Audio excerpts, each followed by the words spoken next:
My own mother deserted me at the airport when I was just 15, so she could enjoy a luxurious trip with her new husband and his kids. Can you even imagine being 15 years old? Standing utterly alone in a chaotic airport, watching your own mother casually shrug as she walked away, leaving you with just $200? What if that wasn't the end of the betrayal, but the shocking beginning of a journey that would shatter everything you thought you knew about your family, leading you straight to the truth about your past? Trust me, you'll want to hear what happened when she finally came home to find my room completely devastatingly empty. My name is Blanche, and my earliest memories with my mom, they were mostly happy. I remember weekend trips to the park, her pushing me higher and higher on the swings until my stomach fluttered with pure joy. On my 6th birthday, she baked a lopsided chocolate cake, decorating our tiny apartment with handmade paper streamers. We didn't have much, but we had each other. And back then, that felt like everything. Everything changed when I was 8. I walked in from school one day to find my parents sitting stiffly on opposite ends of our old couch. The air was so thick with tension you could almost taste it.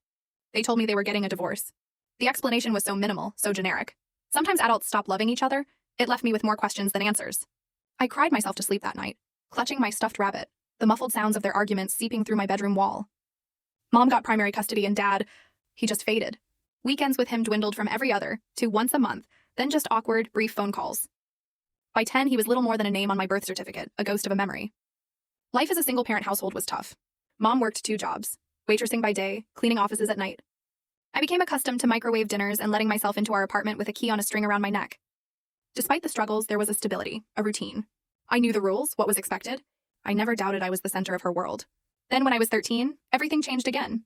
Mom met Richard at the restaurant. He was a wealthy businessman, the kind who left extravagant tips and always asked for her section. I still remember her telling me about him. Her cheeks flushed with excitement as she described his expensive suits and the way he looked at her like she was someone truly special. Their romance was a whirlwind. 6 months later, he proposed with a diamond ring so huge it looked comical on her worn hand.